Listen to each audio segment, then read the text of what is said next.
Athletes today are mentally softer than 10 years ago. What's your honest opinion on this? I don't want to say they're softer. You have coached many athletes that have gone on to play professionally. What are some of those similarities you see in those athletes? They treat themselves like a business. If they don't take care of their business, it's not going to be successful, right? So their body is their business. So my recruiting process was not like it is today. I got hit up by not a ton, probably a dozen schools, but I grew up watching Husker football. That's my dream. I want to play for the Huskers. A couple guys on there that are going to the NFL that were in the same position. I'm like, I don't have a shot. Lifting heavy or moving efficiently, what builds the better athlete? As a general athlete, you need to be able to move with that strength. What's one player, attitude, or habit you absolutely won't tolerate? If you're gonna lie, it's pretty hard to trust. If you can't trust, how do you build anything? Who has been the most naturally talented athlete you've coached? Ooh, wow. 3, 4 come to mind, really. I mean, you had... What's the most misunderstood part of athletic training in today's sports culture? There's so much emphasis and video put out there of like their PR days. They don't see everything that happened the 4 to 6 to 8 to 10 weeks prior to that. I would be lying if I said, hey, I don't miss the college aspect. That stuff is irreplaceable. It's something that happens in that room and that with those teams that's just irreplaceable. But being able to see a stroke victim get up off the chair without a cane anymore, that's very powerful. You got a higher risk of getting a concussion if you're not hydrated well.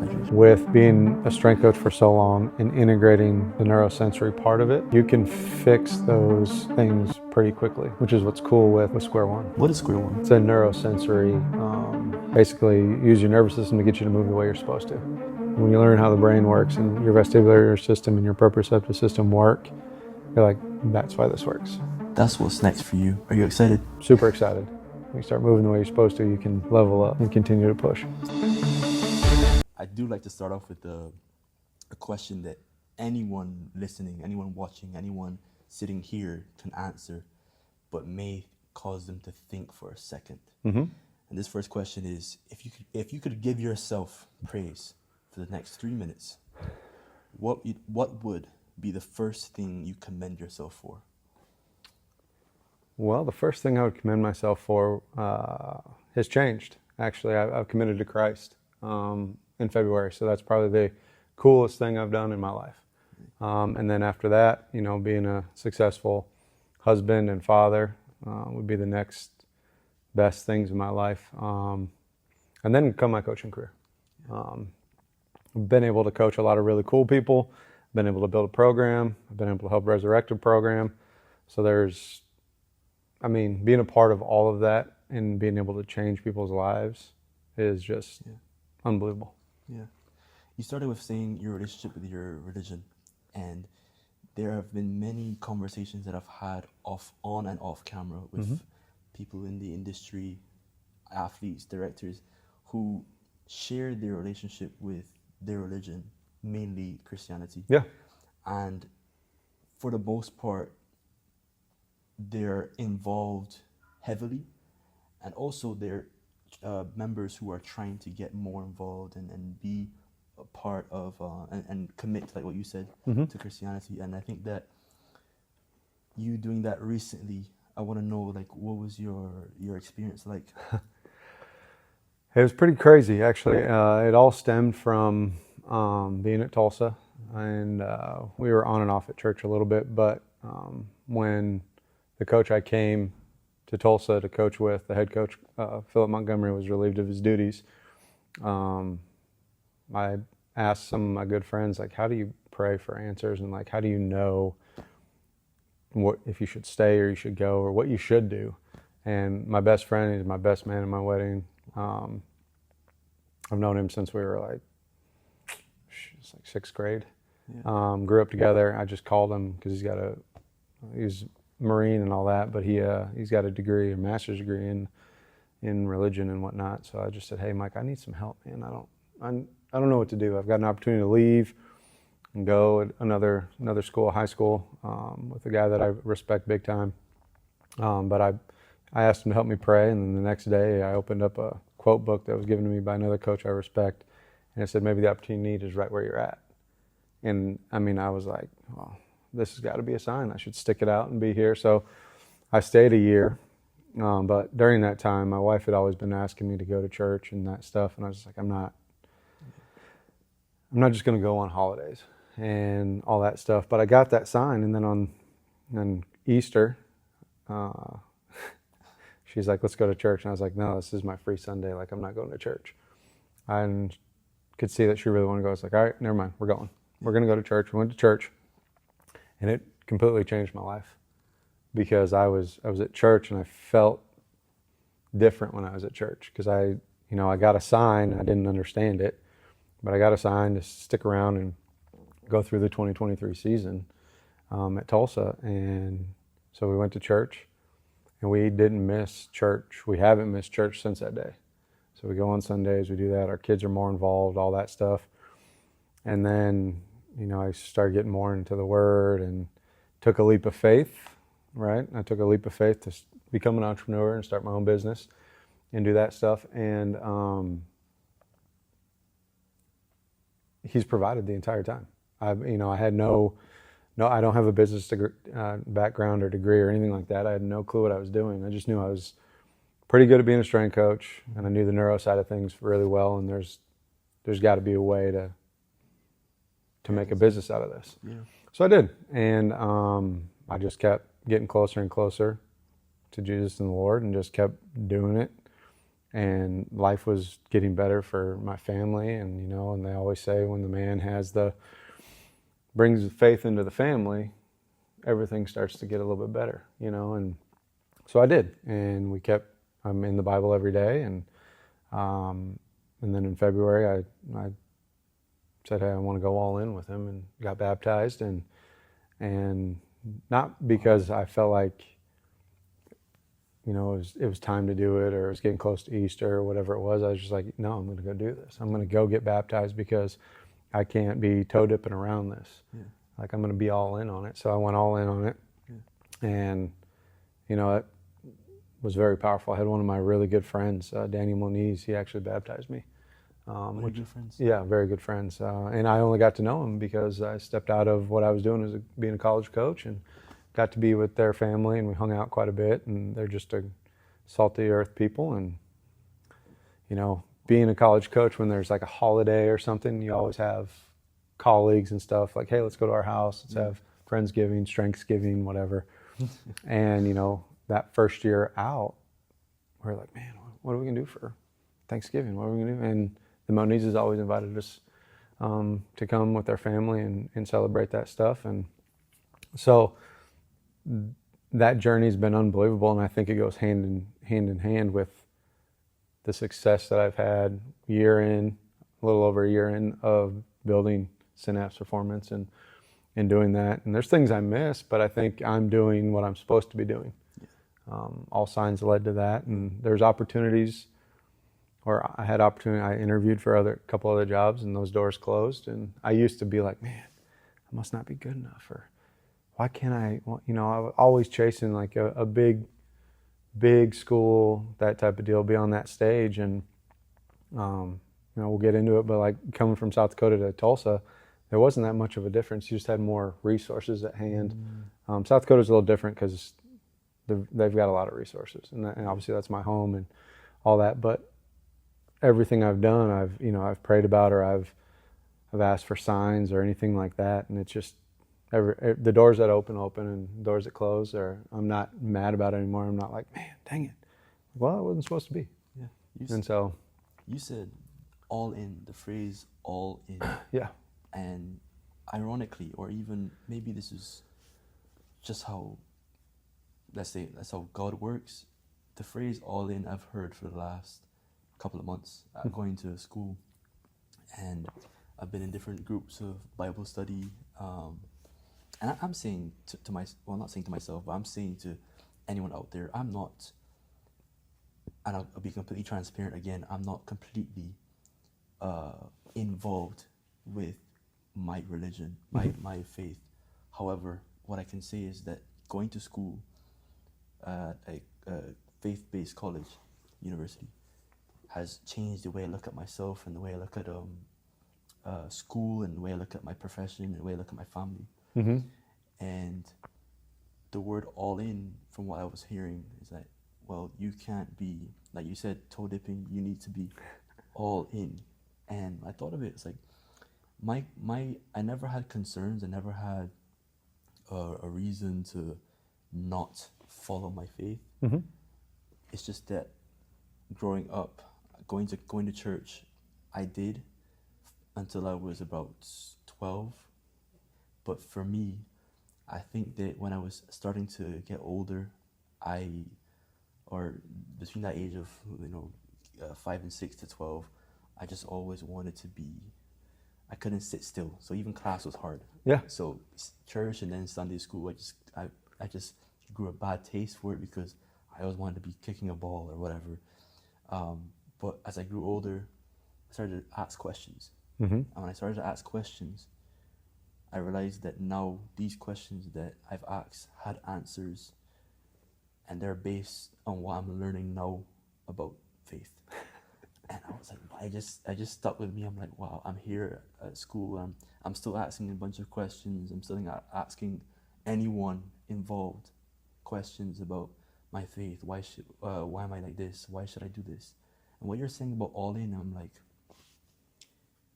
this is a step that you took that I admire you for, and especially because you've done it recently. Mm-hmm. It's very, very fresh. And to be baptized again, that's incredible. It's very powerful, and yeah. I mean, I met a lot of really great people now being an entrepreneur, and the common theme with a lot of the people I've met, they're all centered on faith. Really?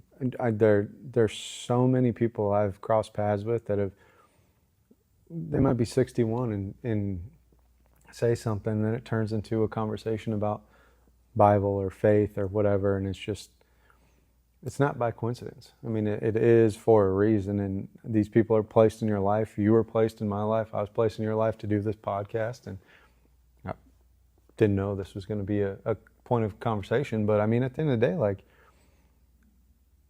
being all in, whether you're an athlete or a Christian or whatever it is, whatever you decide to go all in, don't leave anything on the table. And the last thing, I can go to church all day, and I can pray and I can do all that stuff. But then the day, there's a very big meaning about committing yourself and getting baptized. And it took me 40 years to figure out, all these things that happened to me when I was younger.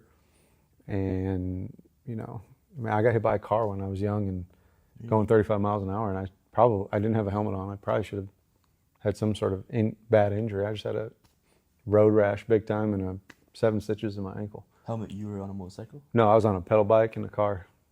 I was going through an intersection and didn't look, and bam.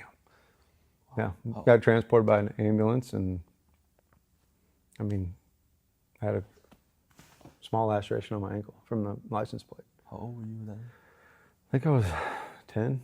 10 years old? Yeah, I had spinal meningitis when I was younger, and it's a dangerous disease, and I came out of that fine. And back then we didn't go to church when I was younger. There was no church involved. My mom came over from Germany with her mom, and I mean, she barely spoke English until she was, I don't know, teenage or something like that. But she just like, if you want, when we got older, if you want to go, like, just go outside and pray or do something. Like, there was no structured community, and I used to think that. That's why I wouldn't go to church. Okay. Like I don't. And then you go to church and there's a community, and in the Bible it talks about having a community and stuff like that. And that community I leaned on heavy when I was starting a business and still building a business. I'm only a year in, but it's been a lot easier. You don't question things as much, and when you're all in, you're just like, oh, well, he's going to provide. This was a down week. Cool. All right. It'll be fine. Everything will be all right. And you just have I have a lot more peace. My family has a lot more peace. I don't have as much stress and anxiety. I'm saying I don't have it, but I have the ability to turn to the Lord and be like, hey, I need some help. Calm me down a little bit. Yeah. And so I never used to do that. And it's definitely changed my life big time. How much of a relief or removal of the weight off your shoulders? Is it for you to put trust into something that you haven't been familiar with for many, many years, Mm-hmm. and now to be able to rely on that to remove some anxiety that you have with dealing with the things that we deal with every day? Mm-hmm.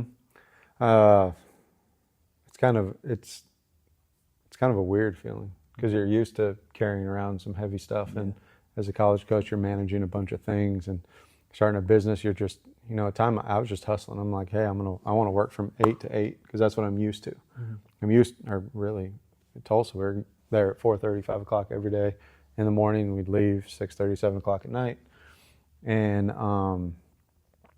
that when I didn't have that, when you're starting a business, there's not always something to do. You got to kind of have a little bit of peace with it. Like, all right, well, this is kind of a slow week, or everybody's on spring break.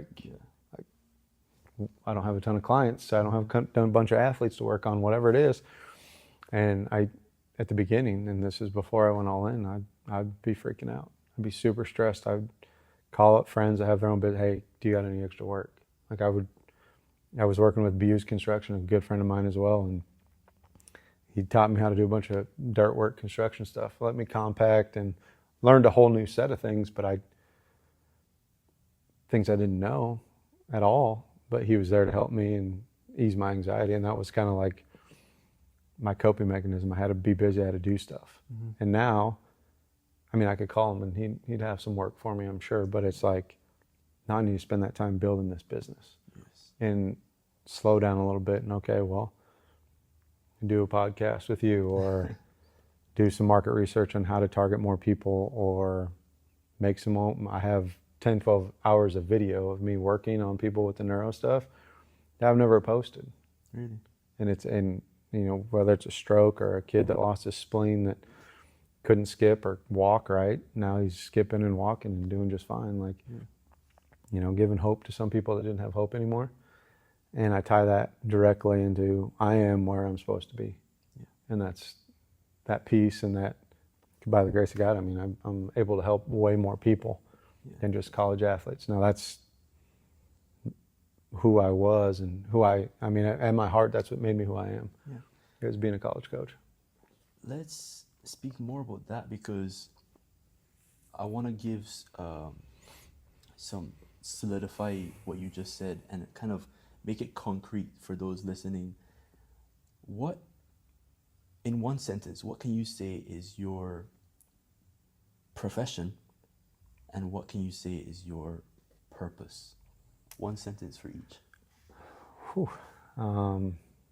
My profession is I'm a strength and conditioning coach. I'm an athletic performance coach that is going to enhance your movement capabilities via the nervous system and or neurosensory, vestibular, proprioceptive work, along with training your traditional ways with a barbell or free weights or whatever it is. But I just integrate the nervous system into everything that we do.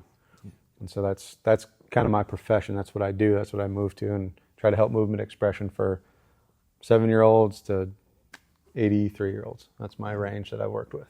Yes. And then my purpose is to continue to give hope to those that might be ailing from something, like our older clientele, or continue to be a backboard for those athletes trying to reach their end goal.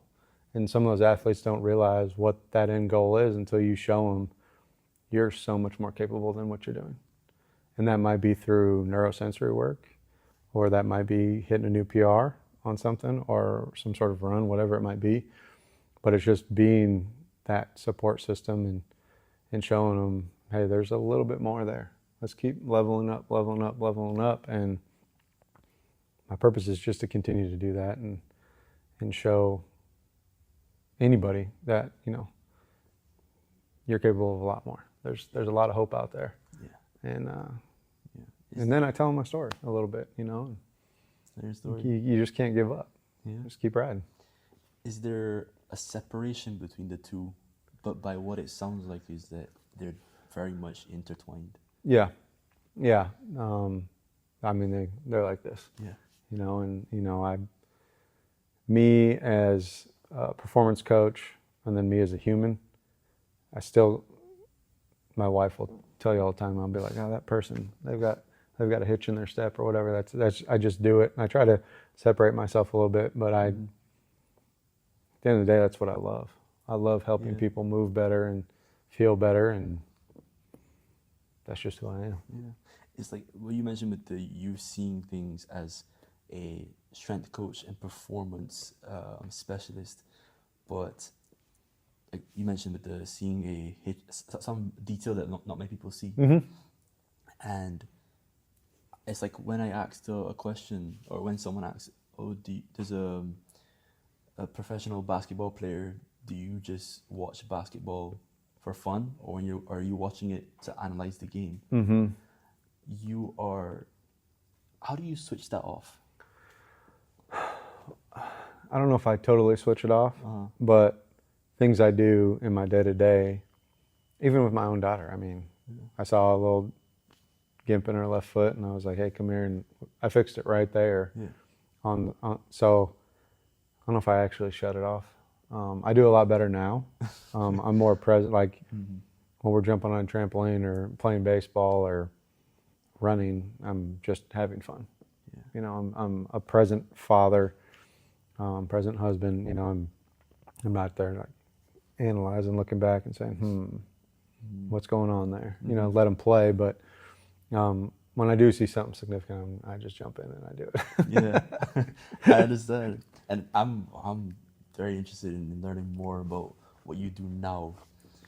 But to provide some even further background as to who you've become and what you do for people right now. Before you were a strength coach and now an entrepreneur, at some point in between that journey, you became a father and a husband. And you also, before that, at the very beginning, you were also a college athlete. Yeah. Now, I'm going to take it back a little bit, and see if I can relate, or hopefully I will learn things from you that you've done in your collegiate career. And the very first thing I'm very interested about is, and something that's very big right now with the transfer portal, emergence of that, NIL, that's a whole different conversation. But transfer portal recruitment, what was recruitment like for you when you were going through the college process? Because I know you first started at the University of Nebraska, Huskers. And I wanted to know what that was like, high school, and all the recruitment process at that time. Yeah, so I grew up and I was raised in Rapid City, South Dakota, and I actually didn't start playing football until 7th grade. I played soccer, I had a drink of water in t-ball, but I don't know, I just really like soccer. And then we would play, you know, grab a football and run around and get tackled, and I wasn't getting tackled, and one of the dads was like, hey, you should play football. And I said, well, sure, we'll try it. So in South Dakota, they called it midget football. I don't know what they call it. It's Pop Warner, Pop Warner now, whatever. But you know, I did that, and I had fun doing it. So I was like, yeah, I'm going to do this. And then in middle school in 8th grade, I tried out. Everybody made the team, but I played there. But one thing I noticed real quick is I enjoyed lifting weights. Really? I enjoyed lifting weights way more than I liked any sport. Really? Yeah, I love the weight room. In high school and in middle school and high school, I did track, football, and basketball. I did a little bit of wrestling too, but that was just because all my friends were doing it. You know, I love lifting. In 7th grade, I started lifting weights, not heavy or anything, but learning how to do it. But then 8th grade, going into my 9th grade year, I was like, can I go to high school and lift weights? I want to lift weights with the high school kids. So I started doing that and realized I really liked it. Didn't know what it would lead to, but I just knew I liked it. So high school, pretty good high school career.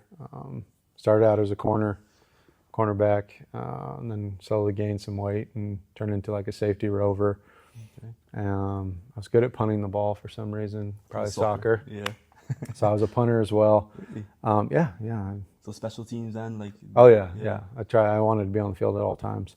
But my recruiting I was real slow. Like I wasn't a super stud.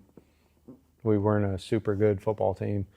Okay. So there wasn't a ton of highly recruited. We were way better at baseball and basketball. Really? And just basketball was a filler for me I'd train in the morning before a basketball game. That's how important training was to me to be a good football player. Before basketball? Yeah. So I'd train at 6 a.m. in the morning. We'd play a game at 6 p.m. at night.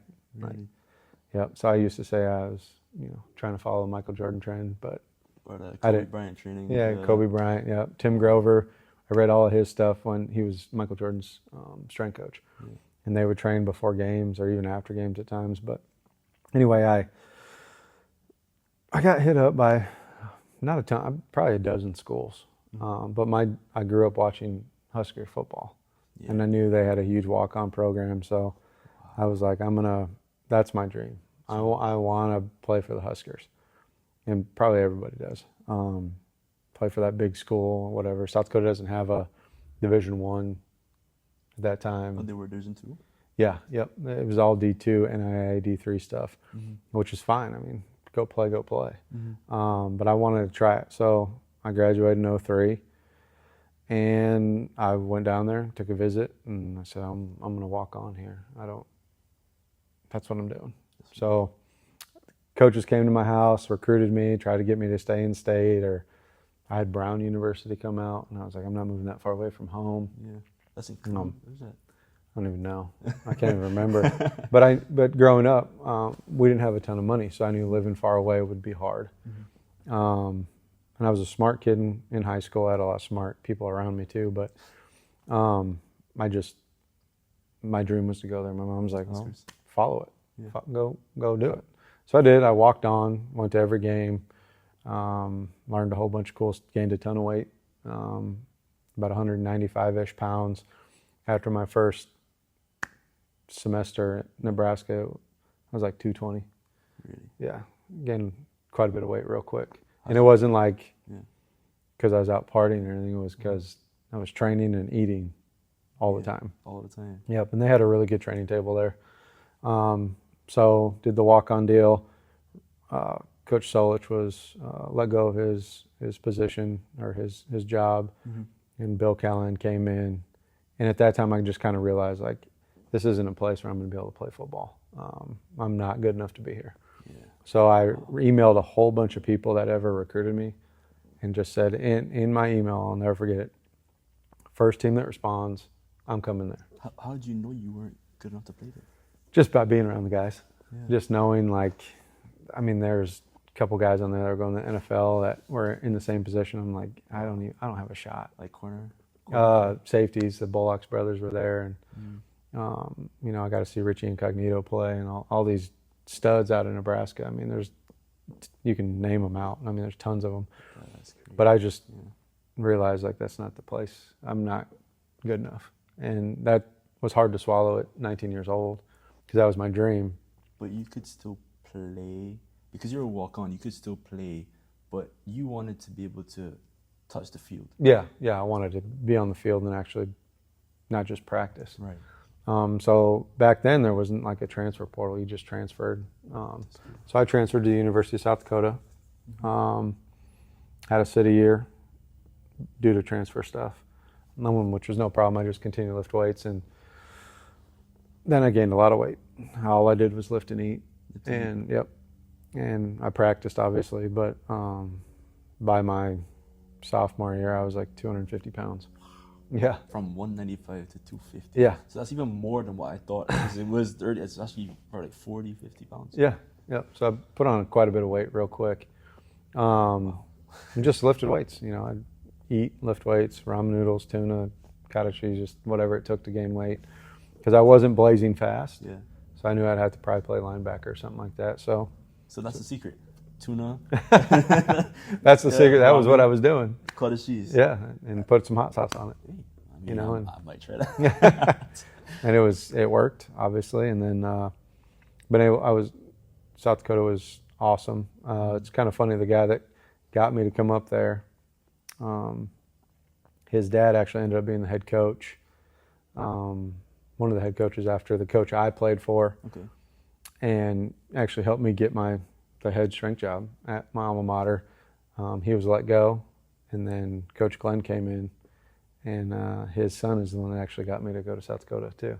So it's kind of funny how it all worked out. Worked out in itself. Yep. So, and he was an alum from South Dakota too. Coach Glenn was, and he made me such a good coach because he was so knowledgeable, and he coached at multiple levels and national championships and stuff. And he is a special guy. He is near and dear to my heart. Coach Glenn is a stud, and he didn't get rid of me. You know, as the strength coach, he continued to let me be there. And but yeah, so my recruiting process was not like it is today. No, and maybe it would have been a little different if I would have taken trip. I didn't trip to any school because I knew I was going to Nebraska. Yep. So I didn't take any official visits, nothing. Nebraska was it? Nebraska was where I was going. It was it until you decided, well, I need to look elsewhere because I want to not just be here, I want to be able to participate and make an impact. Yeah. Yep. Going to back home. Yeah. Was there ever a time where you felt that you let down yourself or let down others because you had to return home? No, because my mom always said, I'll never forget this. If you're going to go do it. Don't quit, but go do it. Yeah. And so I would have regretted it if I didn't go. I would have been thinking it. I would probably still be thinking it. But I didn't. I went and I tried. I did everything I possibly could, and just realized that I'm just not good enough. And that's a hard pill to swallow, especially nowadays. But when or you want to have a bigger impact, or you want to go play somewhere or whatever it is. I knew in Nebraska, if I were able to stay there, I maybe had a couple snaps on special teams, maybe on a blowout or something like that. But the talent was so good, and I mean, the hard truth is telling yourself, you might not be able to play at that level, and that's okay. And if you tried your best and it didn't work out, it's not because I wasn't getting paid or I wasn't this or that. And the landscape has changed big time.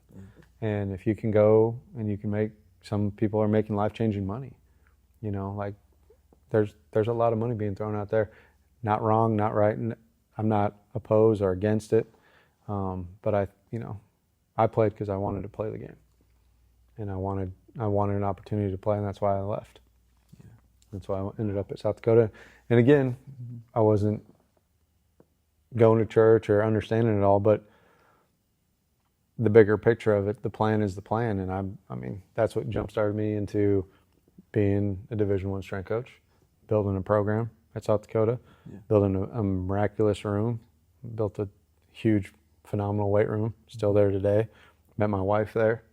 So, I mean, it worked out just fine for me. Because that love for lifting weights was always there. Always there. I was so much better at lifting weights than I was a football player. Even really? Yeah. Like the Olympic lifts? Olympic lifts, squats, anything. I would love that, and I was way better at that. And I was more worried about how much can I squat and clean and bench, press over my head, pick up off the floor, than I was, can I go make a tackle? Really? Yeah. Can I go knock someone out?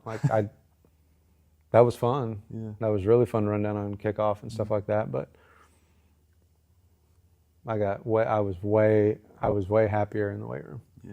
And I liked the training. I liked the running on Sunday mornings when we came in and we had to lift weights after a game. I didn't play a ton, so I wasn't beat up like everybody else. But I was like, yeah, let's go. Come on, let's run these 110s. Let's get upstairs and let's lift weights. Great. Wow. I mean, I'm glad you told me this about Olympic lifting, because I recently had an Olympic lifting course. I did level 1. Yeah, USAW? Yes. Yep. And I went there just to meet people who are within strength and conditioning, but also learn the proper techniques of lifting if I wanted to go the route of strength and conditioning and performance. But I went there fish out of water, because there was many athletes from SNU that they were familiar with lifting. They were from track, football. I don't think there's any basketball players, but track and football who prioritize their time in the weight room. Yeah. Now soccer players, we always get this stereotype or narrative that we don't like the weight room. Now, to be honest, I think it is true. It is true.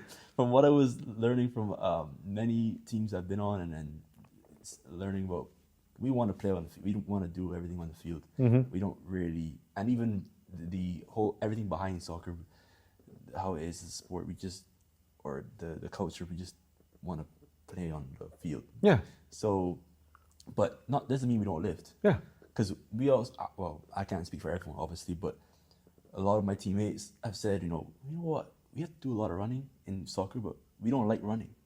We don't like running, you know. So I went to the Olympic weightlifting, and I was a fish out of water, and I was doing the lifts, and I was like, well, I thought this would be pretty easy. I was like, no, my mobility is terrible, my form is off. Everyone's like learning, but they're still advanced. I'm like, what am I doing wrong? To be honest, I just learned. And I learned. And one of the main things I learned from that course, and it's what I'm going to ask you now, is that the ability to come to terms with something that you don't know, Mm-hmm. and also come to terms that if you don't know it, ask a question and be able to learn. Having that humility that you are unfamiliar with this particular practice or topic, Mm-hmm. and now having, again, showing that you, okay, look, I don't know this, let me just ask someone that is more in depth, more in tune with this practice. Mm-hmm. How important is it to be able to say, I don't, I want to learn from things? It's huge. I mean, I'll speak from my own experience. Like, I never interned at another school. I was a GA at South Dakota under Dave Frazier, who was another GA. Then he kind of turned, I mean, after he got done with school, they kind of made a strength position for him. And then he stepped away, probably 9 months into it. And then we had another guy come in, and he got another opportunity. So, like, intermittently, I was the head strength coach for at that time we were moving to Division I. So I didn't intern anywhere, and all my learning I had to do was videos, read books, all that stuff. And so I never got to immerse myself in another college weight room like 99% of people do. My path has been a little bit different. Mm-hmm. And I love my path. It's a double-edged sword. Like, I would have loved to go and intern somewhere and see how a super successful strength coach sets up a program. Yeah. And I didn't get to do that. I shouldn't say I didn't get to. I chose not to, solely based on the fact that I was so immersed at South Dakota and wanting to build a strength program there. Yeah. But I had an opportunity to go down to Iowa State and hang out for a few days with Yancey McKnight, who's in Broken Arrow now. He's just one of the godfathers of strength and conditioning. He's a stud. He just let me be a fly on the wall and watch how they managed everything. And what's funny is Eric Anthony, a really good friend of mine, he was my boss at Tulsa. And that's from that point, 2010 or 11, when I went and visited, him and I have stayed in contact the whole time. Okay. We've been together. Like, I could ask him any question I didn't understand, whatever it was, like, why are you guys running? Why are you doing this? Mm. And, you know, I've been able to pick his brain from that day on, and he's younger than I am, but I was a head strength coach without any experience on the floor putting stuff together by somebody that's already been there and done that and all that stuff. So that opportunity to go down there and do that was life-changing for me, because I sit back and I just watch everything, and I write a bunch of notes, and we go in and we talk about it and be like, why this, why that? And they were super open. They're still entirely open. And then that opportunity right there led me to Tulsa, a different way around, because EA was the head guy at Tulsa, and he called me and said, hey, you want to come down here? Mm-hmm. But having the humility to do that, there's multiple things at Tulsa that we implemented, like GPS and analytics of that nature, which they didn't have before EA got there. And so I got to learn all the catapult stuff, things that I've never experienced. I knew it was important, but I never was able to tangibly touch it and see what that data was. And I'd just be like, I don't know what you're talking about. And I have no problem telling somebody, I have no idea. Really? Because I think part of building a program and doing stuff that just didn't make sense and all that, and then asking why, or having coaches that I hired, that we worked together, you know, Ryan Dietrich, who's the head guy at Stanford, another influential human being in my life, because he was at Simpson College, and then he came up and interned for a little bit with me at South Dakota. Then he went to Iowa State, and that was my in there, because he did a really good job there. Yeah. And then I actually hired him as a GA, and he was my first full-time hire at South Dakota. GA? Well, he went from GA to full-time position. Full-time position? Yep. So at South Dakota, there was a head guy, which was me, and then 2 GAs. Yeah. And then by the time I left there in 18, there was me, 4 full-time strength coaches, and 2 GAs. Wow. So kind of built it all the way up. But Ryan's still a great friend. We talk frequently, and he would be like, "Why are you doing this?" I'm like, "I don't know." And because he'd seen it done at Iowa State already, and so I don't know, because I've read it a few times. I think it's sweet. And he's like, "I don't know if this is going to work. I don't think it's going to flow right, whatever it might be, you know." And to be able to be open and know that I don't know everything has made me even more of a student of strength and conditioning, or the neurosensory world, and square one and all that stuff. So if I don't know, I mean, there's no harm. I mean, if you're going to lie, like, what? You're not going to get anything out of it. You're not helping yourself. You're not helping yourself, and you're probably going to end up hurting somebody, you know. So if you don't know why you're doing it, or what adaptations it's going to do, you probably should ask. Yeah. But yeah, it sounds like also you learn from others within the field, not just by asking questions, but creating a circle of, I want to say, not contacts, but connections. Connections, yep. So when you're moved from different states in your college career, and as well as in coaching as your career, different connections with athletes, coaches, directors, creating that network, for example. I want to know your perspective on it, because this is always probably one of the most common questions I ask guests, whether they play in high school, or they play in college, or they manage an entire district of athletics. Creating that network of professionals, how important was that for you? Oh, it was huge. Having people you can call in a network that they're open as well, and they're going to tell you the truth. I mean, it's critical, because you're going to have to, and you know, starting, I didn't have a bunch of people to lean on or ask questions to, so just kind of throw stuff at the wall, which is not the right thing to do, and see what sticks and what works and what doesn't. But you know, having those guys to call and pick their brain, or hey, can I see what you guys are running this block, you know, and kind of steal stuff from other people. It's just huge. And you know, at the end of the day, like, we're not recreating the wheel. Like, we're not. It's been done, or it has been done. Your way of implementing it might be different, but at the end of the day, like, squat's been around a long time. Power clean's been around a long time. Deadlift, all these movements have been around a long time. How can you use them to the benefit a soccer player, a basketball player, a football player, or why wouldn't you catch a certain person on an Olympic lift? Or, you know, like, I used to train, you know, we had 17 sports at USD. So football had their own deal. Men's, women's basketball did the exact same thing. Right, wrong, or indifferent. That's just how it had to be done. Okay. Then all the other Olympic sports had the exact same program. Yeah. Soccer, swimmers, they all were doing the same stuff. And once you're able to hire some more people, you know, at one time we could have like 200 athletes in there, and you can't manage them all if you have different programs for everybody in one person. Okay. But you know, got Ryan, got another guy named Bobby. He's with the Falcons now, and a bunch of other guys. I had very good people at South Dakota that have moved on and done some great things. But you know, being able to tailor make certain stuff is, and you take it from, you know, like the Iowa State guys, they were football only. So I wouldn't want to say, okay, and I don't believe this, that there's football lifts and there's soccer lifts but you can do things specifically for them with our aerobic system, or their energy systems that they're using, they're not going to be the same. I mean, football is different than soccer. Soccer is different than volleyball, so on and so forth. But yeah, that's having that network of people. And it can't, at first, that was my network. I just had the Iowa State guys. That's all I had. And then they introduced me to other people, and then network started to grow a little bit. And then you stay close with certain people, or you vibe with guys a little bit differently, and it just turns into, I wouldn't say I have a big network, but I have enough where I'm comfortable to go and ask guys like, hey, why are you running that?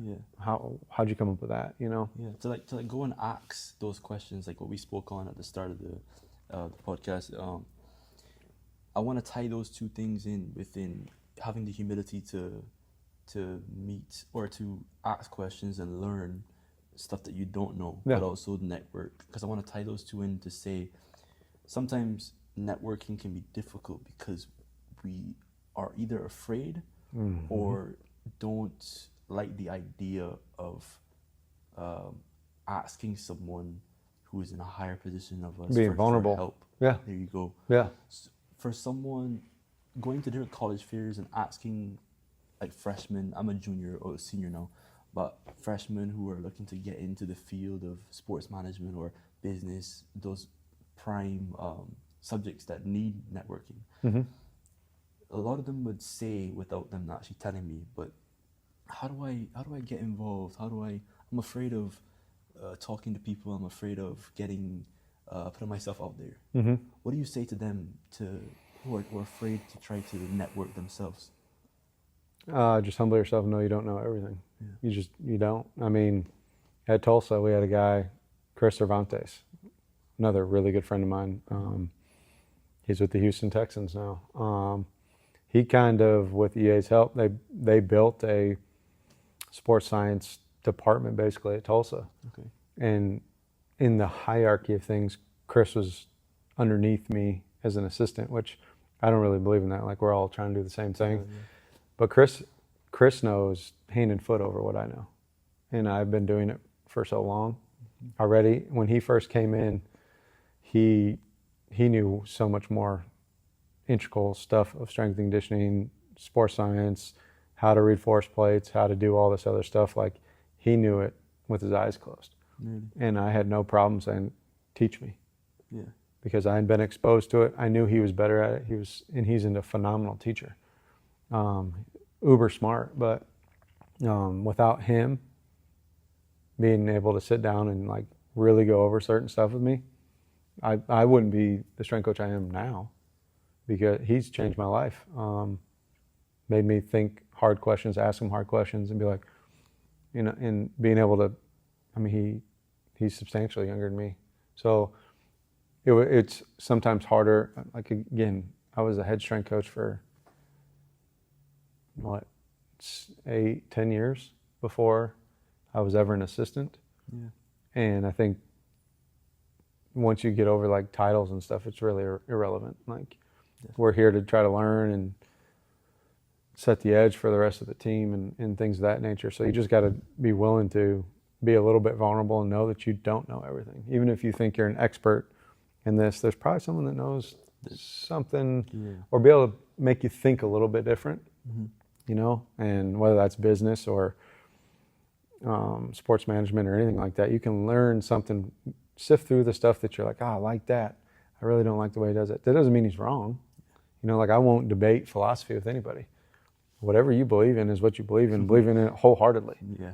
You know what I mean? Like, believe in that, but be also open to new ideas. And if you think you're the greatest business person or strength coach, there's probably somebody doing something you're going to take, or you've already taken it from somebody, and so just being able to be humble and be vulnerable, scary word for some people, but it's like, if you're trying to learn and push the envelope a little bit more and take yourself to another level, like, at the end of the day, as strength coaches or performance coaches, business people, any doctors, anything of that nature, like, there's something you can always learn. And if you start turning your back on that, you're going to start trending downwards as a coach or a business person or anything of that nature. Yeah, something that you can always learn. There's always something to learn, and that's incredible. That's powerful Definitely. There's going to be a nugget somewhere. There's going to be something you can take and be like, Take away. I'm taking that. Yes. I'm gonna put that in my cog or in my wheel and say, hey, I'm gonna learn how to do this even better. It's kind of like when you went from the Huskers back to University of South Dakota, and you're not knowing, okay, well, that was a dream that I fulfilled, but I want to be able to go back and, well, I want to be able to get on the field and play. So, but you did so, and it worked out. You said you met your wife there. Yep. You developed great relationships there. And one thing that I kind of didn't mention or point out is that you also were part of the championship winning team of the conference. Conference championship, yeah. Yep. And for any athlete, winning the conference, winning any title in general, is something to have a bit of pride about, and give yourself credit for. Pride and credit. Give yourself credit. That's the first question that I ask you. Giving yourself credit and pride. Although I can ask you about the experience of winning that title, but I know myself, winning a title as an athlete, that brings a lot of excitement. You are relieved. You are like, all the work that I've put in, you've done it. But there comes a point where you have pride, a sense of pride. And from what I've been told and what I've been learning is that pride can be our biggest downfall. Can it? It can be our biggest downfall. Well, and pride goes back into that asking a question. Yes. You can't be too prideful of what you're doing, because then you're not willing to be a little bit vulnerable of like, hey, you don't know everything. In that 05 championship team, conference championship team, that team was inducted into the Hall of Fame as well. Really? I didn't know that. Oh yeah. They were inducted. We were inducted, and I say to be honest, I can't remember a whole lot about that other than we won a lot, and it was really fun. Yeah. The relationship, we had a lot of really good football players, tons. I mean, those guys are awesome, and to be able to say I got inducted with that team is cool, but the relationships built with those guys and watching everybody win, and I mean, even in 05, I didn't make every travel trip, but I have a lot of pride in that team and those friends that did the majority of the work. Like what I do remember is training with them all the time. Cool. I do remember training and always saying, I want to bench as much as John Barker. He was benching like 500 pounds. I'm like, I could never bench that. 500. Oh yeah, he was phenomenal dealing. Stephon Logan, he went on to have a NFL career and a career in Canada as well, and one of the most lightning fast guys I've ever been around. But there was one time that I remember during training, we were running pro agility and I won.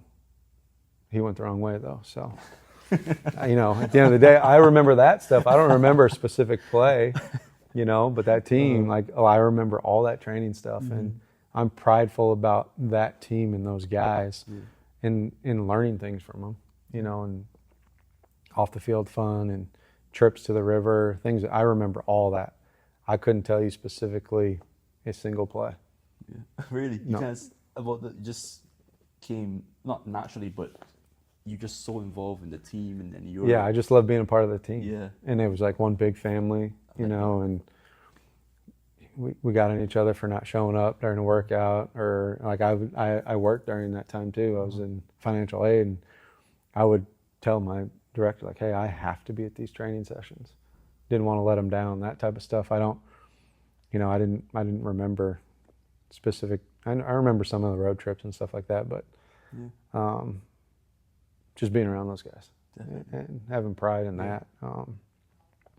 And they're just phenomenal humans. Yeah. Good people, good values, good energy. Yeah, really good football team. Good football team. Very good football team. Yeah, that's good. I mean, the way you use the word prideful, I never thought of it. I never really looked at it in that perspective of you're prideful for good values. Yes. Usually the word prideful is always used negatively because it can be very easily done or acted upon negatively. If that makes sense. Yeah. So prideful for good things rather than being prideful of, let's say, the material things and not showing humility for what you've done and the people who have helped you along the way and those things. That's what I'm taking away from what you're saying. Yeah. Is that true? Yeah, that's exactly right. Definitely. Exactly right. That interesting, man. As we go into the quick fire questions, I think that's a good way to transition into those. And these are pretty interesting questions that I managed to. This time I created all of these questions myself. Usually I'll get some help from other if it's someone that is not in a field that I'm not entirely familiar with, but that I can ask questions that I know a good amount about. Mm-hmm. I would ask my sisters or someone to give me some insight. So, for example, I had a basketball player I filmed with recently, a women's basketball player, and I tried to ask my sister to ask some questions about, I don't know, anything that I wouldn't necessarily know about being an athlete, because she's was an athlete as well. Okay, yeah. So I had to get her insight as well. So these Yeah. questions I created myself, and There we go. I'm proud of these questions. You didn't So- use ChatGPT? No, I mean, no, absolutely not. These are my questions. Did not. But maybe I would consider that. They chat this. I just started using it about Yeah. 2 weeks ago, and it's mind blowing. Really? Oh, it's ridiculous. The chat, before we go into chat GPT, because I haven't really spoken about this before, it can create a lot. You can create everything, Yeah. and like legitimate. And I was just going in there typing in stuff to see how accurate it would be on, Yeah. create a 4-day plan with this, this, and this. Boom, put it out there. My wife works at Burn Boot Camp, and I was like, all right, well, you have a Metcon day today. Let me see how close it gets. Just typed in a 45-minute workout, 6 stations, metabolic conditioning, Burn Boot Camp style. And it was pretty close. Pretty close. Pretty close. And you're just like, and you can dial it in even more, but Mhm. I was just mind blown by Crazy. capabilities of AI. It was pretty crazy. It's getting crazy as well. with But as a strength coach, right? You can tell it to make you whatever program you want, but can you actually implement that program? That's Yeah. the big key. Yeah. I went, like I said, Iowa State, or I know the guys at Florida State really well, and Stanford, and those guys, all these different coaches. If I were to take one of their programs today, and let's say I went to University of whatever, and try to implement their stuff, it's probably not going to get the same results. Because we don't have the same athletes. Yeah. I don't coach the same as all those guys. Yeah. I might not even understand why they're doing what they're doing. So just because you can print it out and give it to somebody or put it on a whiteboard, whatever it is, are you able to implement it and get the results that you want out of it? Is a big, you don't want to be as a strength coach or any profession, you don't want AI to be able to replace you, right? Yeah. But as a coach, like that's coaching is, it's an art. Definitely. And you have to believe in what you're putting out there. And if I just were to take something from somewhere and, hey, this is what we're doing, I might not even understand what adaptations we're trying to get, and that's what's scary about AI, is because you can just go in there and say, I want the Anything. 2023 National Championship weightlifting program, and see what it comes out with. And Yeah. you might be right, it might not be right, but now you got a program. Yeah. And it's like, can you implement it? With AI as well, the running joke is that we have currently we have lawyers, ChatGPT lawyers or ChatGPT engineers. Yeah. But it's like, well, when you really think about it and stop laughing at the fact that, well, this could actually be true, because you have students who use it for the wrong reasons. Yeah. And I've always created an argument with or a discussion with some of my teammates, and they're saying, well, I just use ChatGPT, copy and paste, boom, I get an A. Yeah. But I'm like, okay, you got the A, whatever, it's cool. But why not use it to do both? Yeah. Why not use the ChatGPT to write the essay, to put in your notes of what you want to write about and the topics you want to talk about. Get some sources, because they can find you sources. Yep. And then you formulate your own ideas and you're able to flow off of that, rather than just getting it to write the entire essay. You don't know anything about it, submit it, and hopefully they don't track it. Hopefully, yeah, yep, exactly. It's just crazy. You know what I mean? So And there's ChatGPT. You can write an essay and then send it through Humanizer and say, write it like a junior in high school, crazy. and it'll change big words. Crazy. And I don't know. it's kind of freaky. It is, and it's scary, and that's definitely a whole segment on that. Sorry to digress. No, but that's a good topic to talk about as well. But we could talk about it as well, especially moving into you as an entrepreneur afterwards. But the first question, I'm glad this is the first question. Lifting heavy or moving efficiently, what builds the better athlete? I think they go hand in hand. Yeah. But if you can't move, it's pretty hard to play. Yes. So if you're just a professional lifter, and let's say you're an Olympic lifter, like legit Olympic lifter, and you only need to do X, Y, and Z, yeah, lifting heavy is awesome. But as a general athlete, you need to be able to move with that strength. So I think they kind of go hand in hand. I always say stronger people are harder to kill and more useful in general. That's from Mark Ripito. But like you need to be able to move too. Move efficiently. Yeah. Definitely. What's one player attitude or habit you absolutely won't tolerate?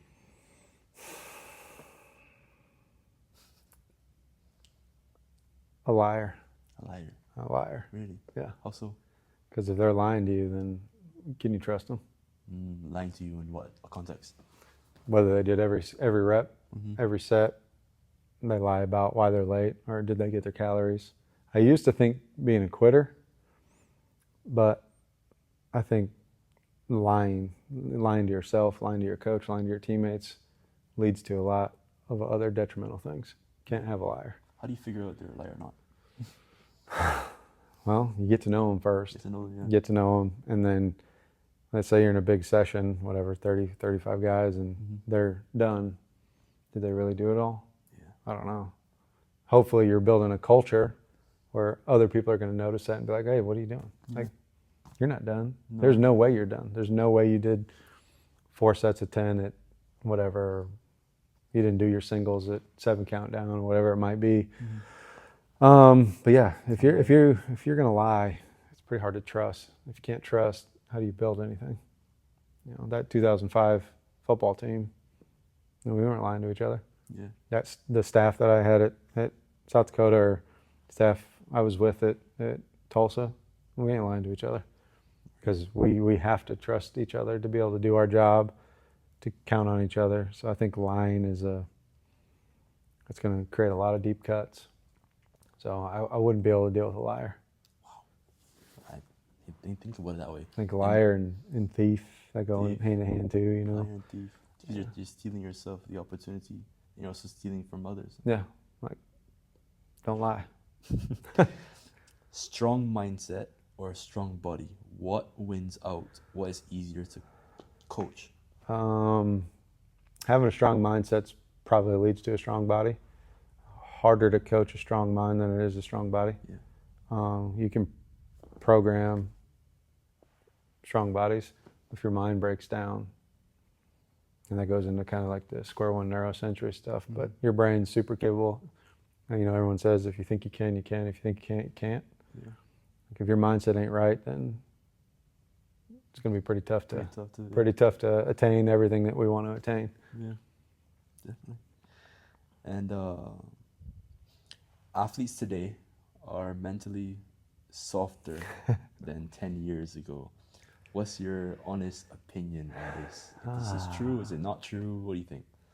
I don't want to say they're softer. I think there's more accommodations for people now. Yeah. And I think it's like, let's say you're driving a super nice car that's fully loaded, and all of a sudden you have to drive a car that doesn't have AC. Yeah. It's a pretty big inconvenience. And the push to stay up with everybody else and create an edge is, allowed a lot of athletes to get, 5-6 meals paid for, or school paid for, or even more than that, than school being paid for. So I don't know if they're softer. I say they have a lot more accommodation. Things are a little bit more plush for them now. I think it's easier to, I think it's easier for them to think like, hey, they have this, how come I don't, type of deal. Yeah. And that might be portrayed as soft. I also know, like, in today's world, like, I mean, if you go back to Bear Bryant days and getting coached by him compared to getting coached nowadays, it's a little different. Like, discipline's different, things of that nature. Accountability's different. So it's kind of hard to say they're softer. So just about is different. It's completely different. Completely different. Yep. And at the end of the day, you know, if you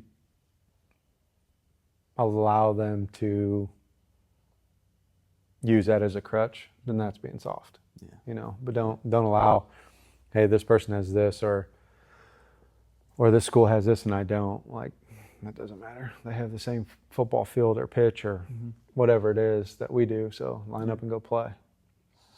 Is it different for the better or for the worse? I think it creates a different caveat for coaching. Yeah. You have to go about getting certain things out of certain players a little bit different than you could back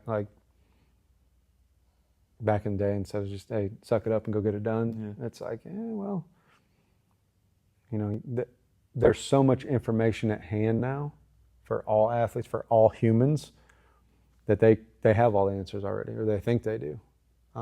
Like, why are we doing this? Well, because this is what we're doing today and we're the professionals. Well, they can go and look it up. They can use ChatGPT and see, you know, they can go find all the answers right now. Again, that comes back to trust. Trusting your coach, trusting your head coach, trusting your position coach, whatever it is, trusting them that they're putting you in the best position possible. And I'd always say this to athletes that would come in and talk. Do you really think that the head coach wants to lose? Do you really think I want you to get weaker? Do you really think that? Because at the end of the day, like, this is how we're feeding our families. This is what we've chosen to do. Don't use it like, hey, you're letting our family down, but hey, we want to win.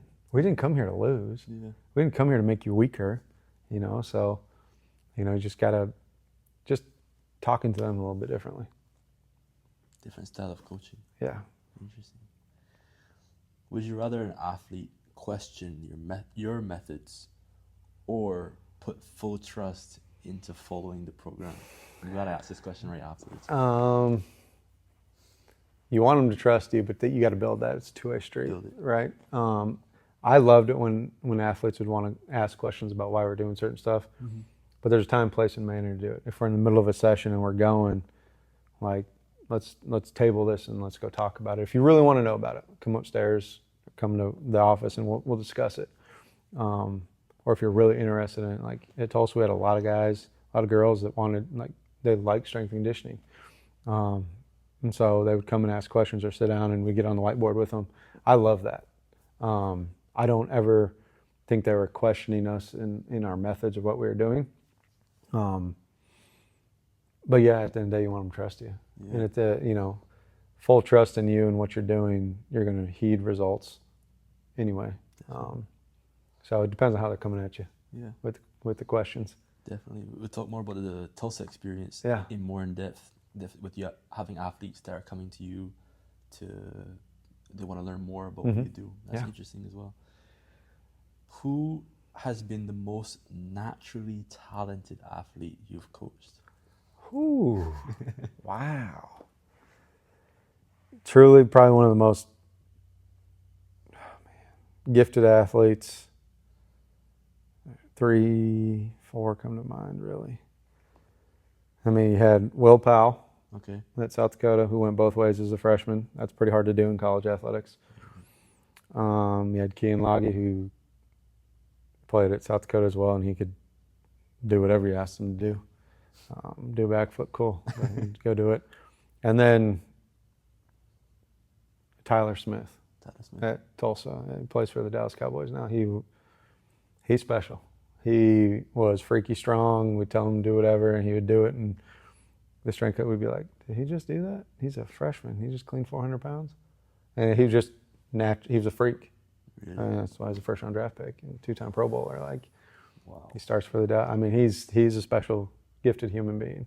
But, you know, you have any of those guys that go on to play the next level, or ladies that go play professionally, you're just like, they've got it. Yeah. They're pretty special. But Tyler was different. Different. Very different. Wow, that's cool. 400 pounds. I don't know how No, much he could do squats. It just didn't matter. And we were Mhm. just like, all right, we need to train him a little bit differently. What's the most misunderstood part of athletic training in today's sports culture? As far as training the athlete, Yeah. Misunderstood. well, I think there's so much emphasis and video put out there of like their PR days. Mm-hmm. That's all we're doing is chasing that. They don't see everything that happened the 4 to 6 to 8 to 10 weeks prior to that. Okay. So they don't really see like the true work that was put in. So it's just kind of like, hey, we're just glorifying this all the time. Like that's the fruits of the loin, And we'd all at Tulsa, those were fun days, or South Dakota, those are fun days where we were able to go and lay it out there. But it's really a misconception because there's a ton of work that gets put in to the weeks before that. To get there. Yeah, I think a lot of people don't understand how much work, if you're not in athletics, it takes to get to that point. It doesn't just happen. Wow. That not being able to see what goes into a project Yeah. it's like some people even if they have the opportunity to see it, Mm-hmm. they kind of like, oh well, like it's not that hard, or I know some they say like they don't really want to see that, they prefer to see something that is okay, that's cool, like he's lifting this much, he's naturally talented, maybe not, you just have to work towards it. And some guys and girls, they are natural talent. They can just do whatever. Yeah. And there's some that have to work extraordinarily hard to be able to do certain things, and you celebrate those victories. Mm-hmm. And it might be a half inch on a vertical jump, or it might be the dreaded 2.5 pounds on each side to get 300 on your clean. Like those are big accomplishments, huge accomplishments. Yeah. Some of the female softball girls I worked at Tulsa, like being able to do 4 or 5 bodyweight chin-ups is like huge, or some doing 40-pound chin-ups. Like those are like, celebrate the little victories. That'll turn into a really big victory. I won't disagree. There's some people that are just that. Yep, Naturally. you've got it. Yep, we can keep putting weight on the bar, but for what? Yeah. That's interesting. Let me see. I'm trying to ask these in the right order. Would you rather revisit your first coaching job at USD or relive your first year launching Synapse? I pronounce it Synapse. It's Synapse. Synapse. Yep. Boy. Because I'm still in my infancy stages of Synapse.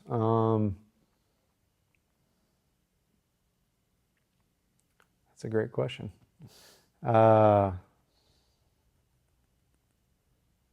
Nothing replaces coaching teams and seeing team success. But the joy and the hope that I get when I open Synapse and seeing stroke victims or people that just didn't have hope in walking normal again, it's pretty humbling to be able to do. Yeah. I would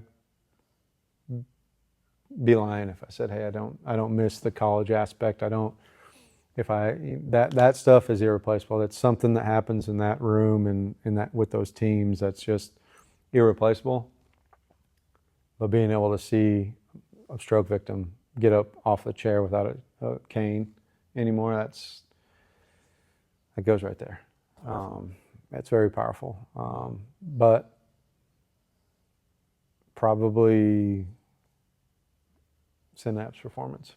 Yeah, because that's changed my life in a whole nother realm of being something I've never done before, taking a leap of faith and challenging myself outside my means of what I'm comfortable with. Yeah. So I'm gonna challenge that again by saying, what if you were to go back to USD with what you know now?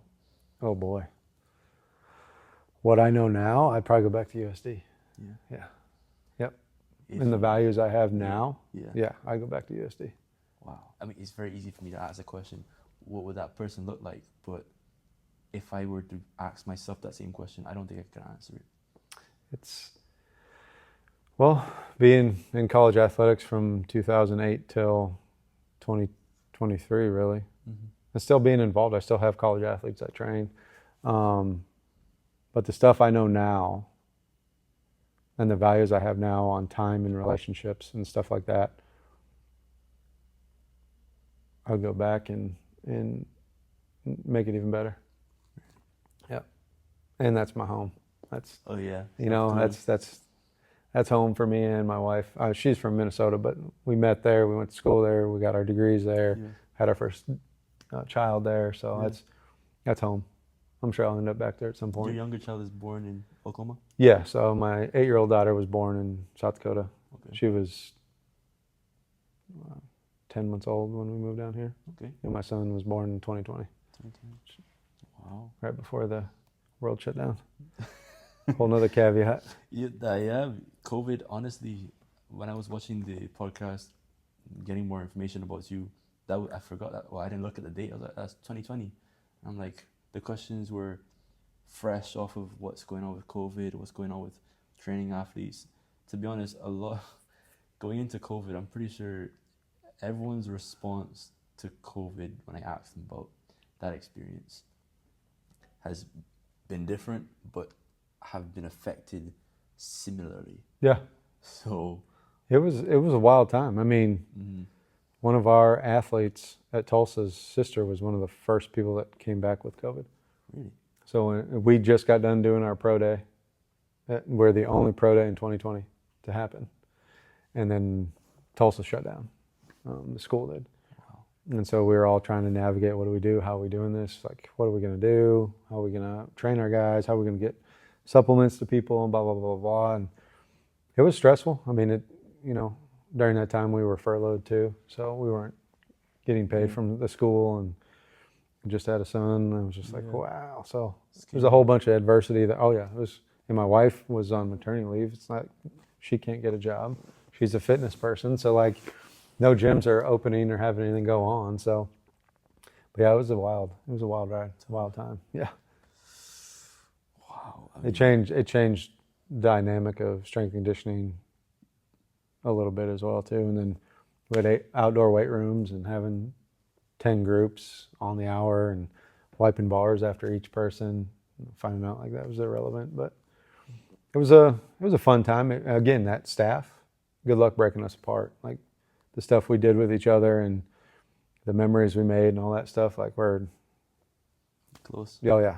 Yeah, very close. Were you ever, you said you were scared, because I think everyone was scared at 2020, 2021 of what's going to happen next. Everyone reacted as though it technically was a plague. Yeah. I want to put it that way. Pandemic, plague. But what we can say is that looking back on it now, and especially someone in the field where it was probably the field that took the longest to restart because of close contact and everything. Looking back on it now, what do you think for you? What would you say to that person that was going through COVID as a strength coach and also with your family? Your wife is also in strength conditioning as well. Yeah, we had to become really resourceful. We had to learn how to time manage even more. But really the resourcefulness. How can we create what we need to create to be successful for this season? And, I had a lot more time on my hands when I came from South Dakota to Tulsa because I was the director at South Dakota, managing an entire department and the head strength coach for football and women's basketball. But when I came to Tulsa, all I did was football. So I had a lot more time to do certain things and learn more skill sets and that stuff. But when that happened, we had to be on the minute. We had to be perfect. Transitions had to be perfect. Like we had to be super, super dialed in with that. And that transferred over when it calmed down, how efficiently we could get stuff done. Yeah. And it was like, wow. that sucked for a little bit, but man, we're so much more efficient now. Definitely. So, and you know, we had to get like this. That's the strength staff was, we were here. We had a gel. We had to make sure everything was real good. And that consequently, that was one of our best football teams at Tulsa. That year? Yeah. We played for the conference championship that year against Cincinnati. Had a guy go in the first round that year. Jevon Collins got drafted in the first round. Really? Yep. Before I ask you, we have a whole part on TU, that Yeah. experience.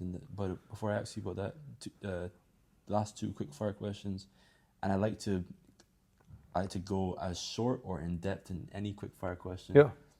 Which is why I created them to ask you first. But if you could redo one part of your coaching journey, just one part out of the multiple years you've been doing this for, what would it be? Go to more schools. How Go so? meet more people. Really? Yeah. Meet rather than actually get involved, or Go site visit, see Yeah. as many people as I possibly could. why? Like I said, I only went and site visited Iowa State. And other than that, I would, talk on the phone with other people, but putting a person face to face and talking and asking questions, it builds a better relationship. And I would have learned way more stuff, and there'd have been way more people that would know who I was as a coach and stuff like that. And I think that could have helped with potential other jobs of that nature or whatever it might be. But yeah, I would have site visited way more, get to know people. I read a ton anyway, but I would go site visit more. That's what I would have done, especially before I had kids. Like, I was smart. I would have, said, hey, I'm not going to be in the weight room Saturday and Sunday, period. Or during breaks, I would say the weight room's closed. Yeah. Go train somewhere else. I'm going to go professional develop other places other than conferences and stuff like that. Like go to a school, hang out at a school. That's one thing I would have done better of. EA actually, Eric Anthony, who's at Mississippi State now, my former boss, it's one thing he always told us: go site visit as much as you can. And I didn't when I was younger, so I would have site visited way more. I like that. Let me see. So that.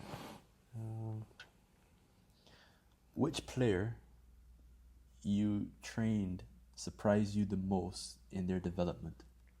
This is the last one, by the way. Last quick fire question. I don't have a specific one, but watching kids, athletes come as walk-ons and get scholarships is pretty sick. Scholarships from the same university? Yeah. Like having like a local guy from Tulsa come walk on and earn scholarship, and watching him develop into a baller, like significant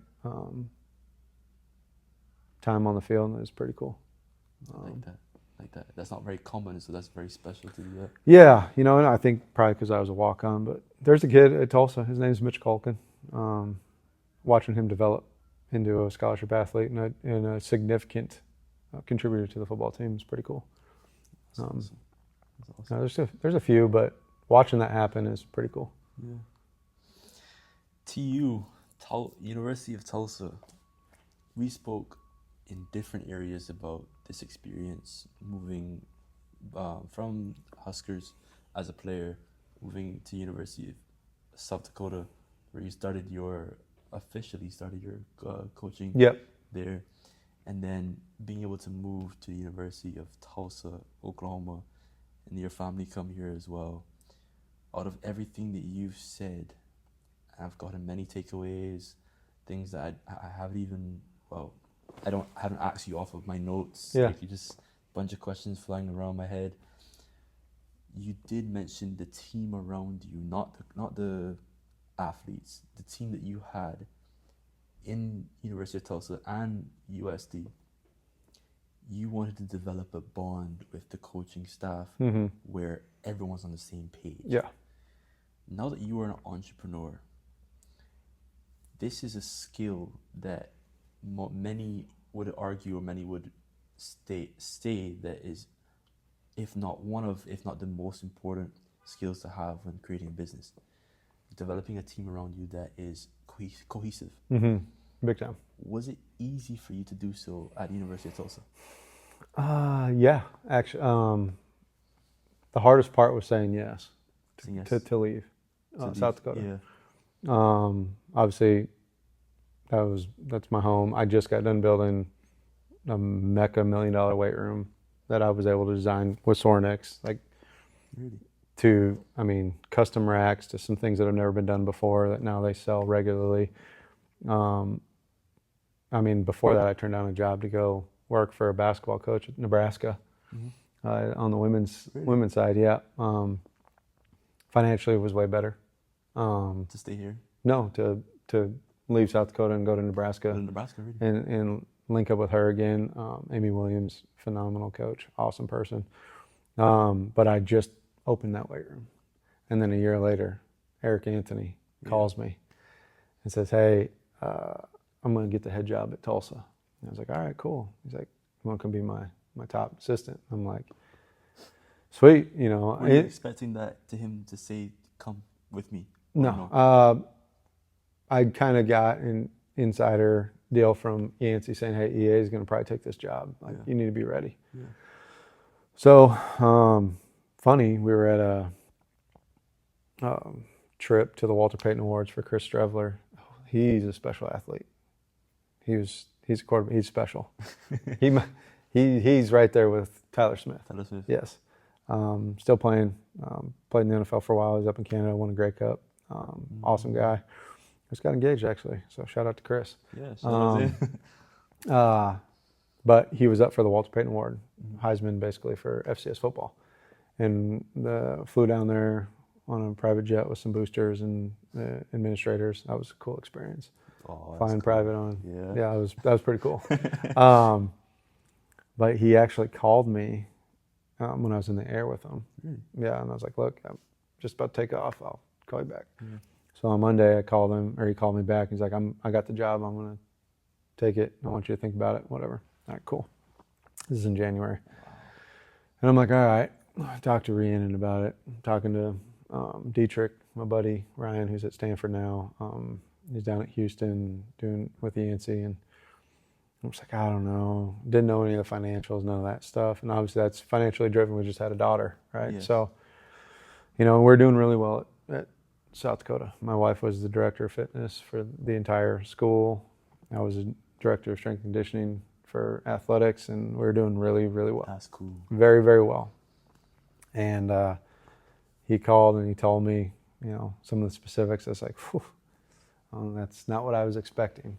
A little, not in the same realm as where I was at South Dakota. Okay. So I just kept asking, and people are like, well, if you want a chance to move on and get a shot at the circus of FBS football, like, this is your shot. So I called him. I'm like, hey, we need to get it up to this a little bit. We'll be able to figure it out. Yeah. So he did. He called me. He's like, hey, I need an answer. I was like, cool. I'm going to go back to South Dakota. I'm going to give him a kind of like, hey, this is what will keep me here. Okay. And I said, hey, Friday, like, if I don't have an answer, I'm going to resign and I'm going to take this job.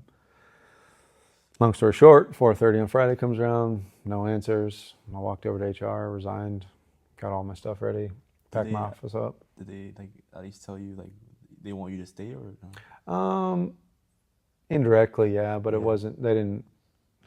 I'd been there for so long, and I don't know if they thought I was not going to take it or whatever it might be, but no ill will towards them at all. Yeah. I love all those ADs and coaches and boosters. That was your home before. Yeah. Yeah. So, I took that leap to go down there, and it wasn't going to be hard because I knew EA really well already. Mm-hmm. And he was trusting me to come in and help him build up the program and get competitive again. And our staff at that time was solid, great guys, and Sam Ehrlich, Dan Hitt, a bunch of cool dudes. And it wasn't hard. I trusted EA a lot. And if I called him today and said, EA, I'm in trouble, he'd be like, what do you need? Like, whatever. He wouldn't care. He would help. And then that's when you need to start, you know you're working with the right people. You're not working for people. You're working with the right people. There's quite a few instances that had happened, but yeah, it wasn't hard to build that at all. It was almost like coaching with your buddies. Like, it didn't take a whole lot to like gel with everybody. Yeah. And, you know, and I learned a lot, you know. Guys have been at other places before. This was my first ever assistant job, you know, and, you know, I thought I added value to the staff by saying, well, we got to think about this stuff because this is what we don't want EA to deal with. So the rest of the staff be like, hey, we need to do all this stuff so it doesn't end up on EA's plate, on his table.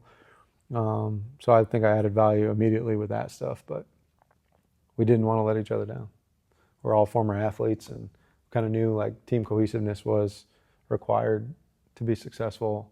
Strength staff, performance staff, and if we wanted to stay as a staff and not get fired, we better have each other's back and have each other. So, yeah, we're pretty cohesive right off the gates, right away. Reason why I started with that question is because the field of strength and conditioning, even taking a step further into human health, nutrition is also said to be the most opinionated science. Mm-hmm. I'm trying to translate that to strength and conditioning, where a lot of the time there's a foundation where this works for 99% of people. Yeah. And these movements are staples. But then there's a part where there is variation, specification, and things that need to be towards a particular goal. Yeah. That comes with opinion. Yeah. If you have a team of highly trained, highly experienced, some looking to gain experience, a group of people that have a lot of involvement in sports and performance, there's just as much or just as many opinions. Opinions can be very, very hard to alter. Yeah. And gel. Yep. How was that difficult at some point? I don't want to say it was difficult because we all kind of came from similar coaching backgrounds as far as like the base system that EA wanted to run. Yeah.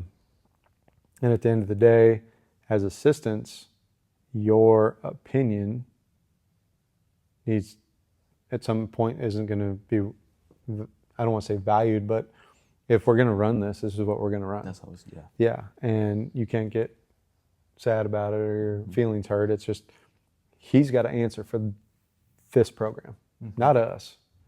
So we've got to support him and his opinions. But with EA, he wanted our opinions. We would go and he's like, this is what we're running for the first couple of weeks. What do you guys think? And we would throw out opinions and he would, he'd either say, yeah, or he'd never really be like, no, that's dumb or anything. He'd just be like, yeah, okay. And then we'd revisit it. And like, I would revisit a lot of things because I'm like, hey, let's do some other stuff. Let's get outside, and I never got mad or anything. Like, I just, if I really believed in it, I kept bringing it up. Yeah. Over and over. And then eventually something would take. I'd be like, yes, that's a win. But because we all kind of knew the system that was being implemented, and when you first take over a program, like, you're going to lay your foundation. And when you lay that foundation, you kind of set the tone for here's our base model of what we're going to run. And like for me, I was just football, so I didn't have any other sports I had to deal with. So me and him would collab on a bunch of stuff, and he trusted, because I had done it a lot. But guys that had other sports, we would just have to tell EA, like, this is what we're thinking about doing. He's like, great, cool. Yeah. Or if he read it and he was like, that might be a little crazy for this sport or whatever. But he kind of lets you be your own head strength coach if you had another sport, which is really cool, to have that. But also know that he's going to say, hey, I don't know if I do that, But opinion-wise, and again, you got to know how to ask the questions. Is this the right time to ask the question? Where are we at in the stage of of programming. Yes. What's the age of our football program or whatever program we're dealing with, like, or did he just get out of a meeting? I remember me, like, if I just got out of a meeting with the men's, I don't hear anybody's opinion. I've been hearing in men's all day. I don't want to, this isn't the time to try to bring up change the program a little bit, you know, but into EA's coaching, like once we set the foundation and we would, you know, say, all right, well, this block, Jev, you got all the O linemen. Cool, great. Here's what I'm thinking. And he would give us guidelines a bit, and then we'd play with him a little bit, and he'd say, yeah, that's great. I like it. Move on, whatever. Or, you know, got to the point where the staff had been around so long together, it was just like, here's the guidelines, write it, don't get anybody hurt, you know, because he trusted us so much. And that's built. It's a two-way street, like I said, even with athletes. Like, but all of our opinions were very similar, and it wasn't some drastic, like, hey, we're going to run this way outside the box thing over here, and then we're going to do this basic thing here. No, it was never that way. Never that. I like that. I can take this. We can take this different directions with strength and conditioning, but one of the areas I want to talk about, especially now where it's being talked about a lot more, hydration. Mm-hmm. And that's something that I when I was doing my research on you, you spoke more about the importance of hydration. And again, like we spoke about ChatGPT and how I can search online how to stay hydrated. Yeah. It's going to probably give me something that is pretty spot on what I need to do. And it will give me a definition of hydration and where I should look to get these particular whatever. But hydration in itself, the basics, you said that it's very important for not one particular thing, but you were talking about hamstring injuries. Oh, yeah. And not tying those two together, but first, hydration. How can I, as an athlete, stay hydrated? Yeah, so at South Dakota, we didn't do a ton of hydration testing. We did we called it Iodade. It was just high sodium with Gatorade in it. That's all it was. With Gatorade powder or whatever. But when I got to Tulsa, we did urine analysis. So if it was all of our starting guys or the guys that made the travel squad, they'd all have to give us a sample. We'd test it and we'd read it and be like, all right, you're good, or you're way off, we have to retest. So we would make sure the night before and the day of the game that they're all hydrated. And I think a misconception with hydration is I need to drink water. If all you drink is water, you're going to flush your electrolytes out of your system. Water is critical and very important, but you got to remember all your electrolytes: potassium, magnesium, sodium. Probably get blasted on this, but we need way more sodium than we think we need. I mean, we need a ton. If you have a cup of coffee, this is well researched. I can't ever say his name right. Dr. Ticcolano or something. He wrote the Salt Fix. A couple other books too, but Mineral Fix. He's got a ton of great information. But 1 cup of coffee is like 300 milligrams of sodium gone, right? So, or caffeine, energy drinks that everybody drinks. So, you know, we'd get these results, and then we'd make sure they're drinking water and high dose electrolytes and stuff like that. But at the end of the day, your kidneys are really good at what they do, and they'll flush out what you don't need. So making sure your sodium's up along with the rest of your calcium, potassium, magnesium, all that stuff is going to make sure you're hydrated. You know, a lot of people would say, when I have lots of salt, I feel bloated. Well, your body's trying to hold on to that water. So you're not actually hydrated. So once you start taking in the right amount of electrolytes and such like that, and again, I'm not a nutritionist or a dietitian, more importantly, or doctor, but what I've noticed in myself and the athletes that we worked with, some of our linemen would take 9,000 milligrams of sodium before a game. Not at one time, but leading up to the game, they would consume that much because they would sweat so profusely. Definitely. And you don't want a guy coming out with a cramp. Yeah. Or you don't want a guy straining a hamstring or getting a concussion because they're dehydrated. You know, concussions Huge Is in there hydration. correlation between two? Yeah, very big. Really? I Yeah. didn't know that. Nope. Concussions. If you're dehydrated and you get some sort of head trauma, you got a higher risk of getting a concussion if you're not hydrated well. Hydration. And we transitioned from urine analysis because one, it was, I didn't like handling 70 cups of pee all the time. So we went to saliva. Really? Yep. Saliva testing. Tap their tongue and it'll give you a reading right there of where they sat, and you can set their threshold, and you can do a lot of cool stuff with it. But we ended up starting doing that at Tulsa, and we were able to really, and our dietitians at Tulsa were really dialed in and trusted us with that part of it. That was one less thing they had to deal with. They could deal with this is important, but they could deal with all the other stuff that they needed to deal with. And so we were able to take on all the hydration stuff and dial it in really close. But again, pre-practice, pre-lift, at practice, we were carrying around like salt. We'd put a scoop of salt in. Scoop of salt? Into like a Gatorade bottle, shake it up, have Gatorade in it, and go around and give guys. What kind of salt, though? Not table salt, obviously. No, we would do like Redmond sea salt or Celtic salt. Himalayan, yeah. We use Redmond a lot. Redmond? I still use Redmond right now, yeah. Ironically, yesterday I was in the grocery store trying to see looking up sea salt or Himalayan pink salt. Now you're saying Redmond? Redmond's, it's manufactured in Utah out of the salt mines. Yeah. So it's a little bit more pure. And Redmond salt. Yeah, Redmond's a really good one. Might have to. They've got all sorts of cool stuff, but they've got like their own Gatorade mix with no sugar. Yeah. Use coconut water, and that's what we used a lot of. But yeah, But the hamstring injuries, that was one that stood out to me when I was like, I used to get a lot of hamstring injuries, not much anymore, but I was like, okay, maybe I need to be more hydrated to avoid hamstring injuries. It'll definitely help. But your yeah. training is huge too. Like we did a ton of posterior chain exercises, meaning backside of your body. Yeah. Glute hams, RDL, single leg RDLs, anything to make those hamstring bellies just very, very, very strong. Yeah. Mm-hmm. Big time low back strength.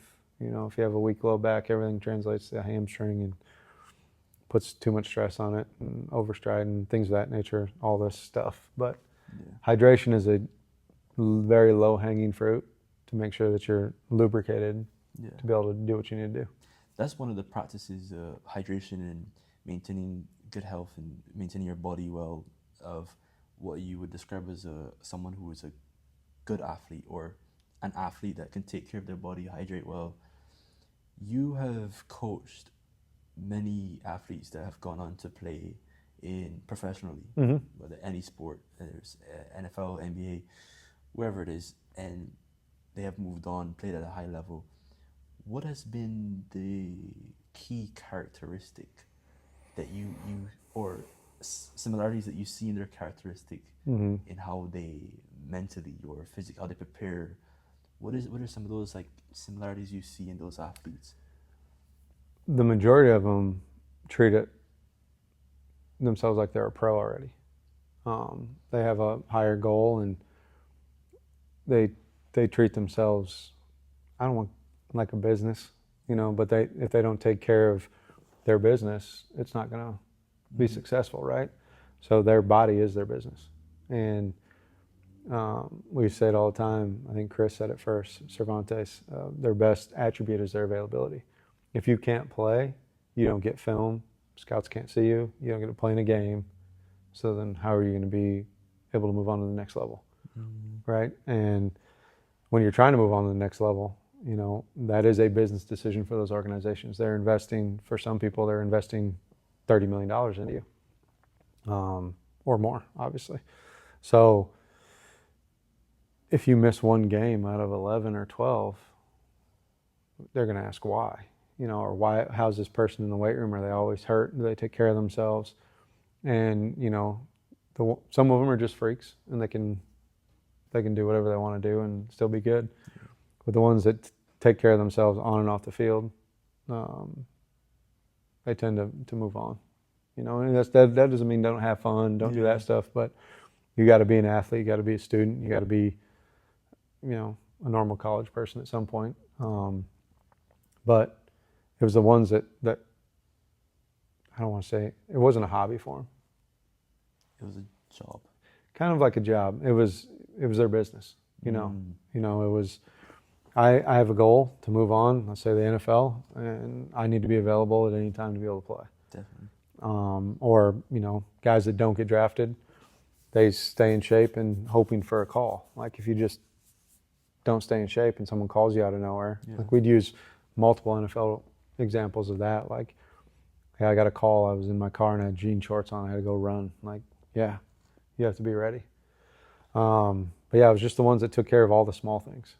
And there is no small thing, but whether you're staying hydrated or you're eating right, you're fueled. You can't come to practice and only have a banana all day long. Yeah. Practice at 3:30 in Oklahoma is pretty hot out. Definitely. So you just got to make sure you're taking care of all that stuff. If there's a little nagging something that's going on, be open and honest about it so we can fix it right now. Yeah. You don't let it stem into something bigger. They just treated themselves a little bit differently. Good time management, things of that nature. Too much is just as bad as not enough. So too much of anything is just as bad as not enough. That's true. So we tell those guys, if you're going to eat out, don't eat out every day. Yeah. Don't make that a staple. Learn how to make some food. Have good life skills and management skills. Yeah.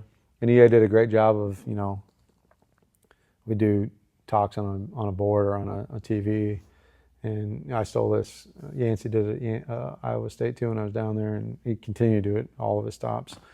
But like little blips, nothing crazy. Like, hey, this is what happens when you do this. Yes. And just put the knowledge out there for them. What they do with it is what they do with it.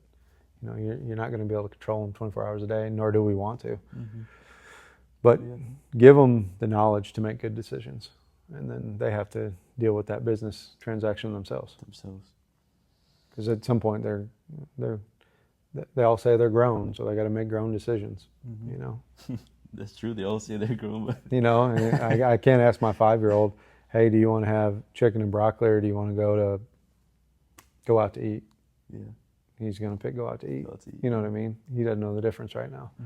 Even though we eat very well at home, if he can go out to eat, he wants to go out to eat. Yeah. So if you're going to make toddler decisions, you're going to get toddler consequences.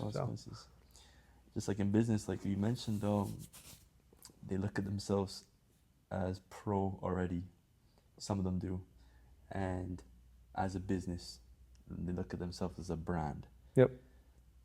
From the start of us speaking here, we spoke on who you are and what you do. And what you do now is within the world of business while still applying your craft.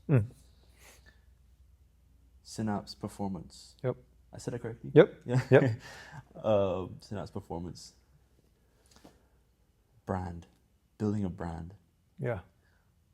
What is that part like for you? I'm still learning.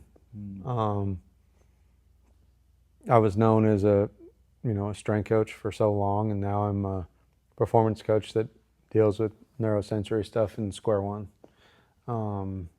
A lot of people I work on that I don't train, they just say does some weird stuff with your nervous system and you move better.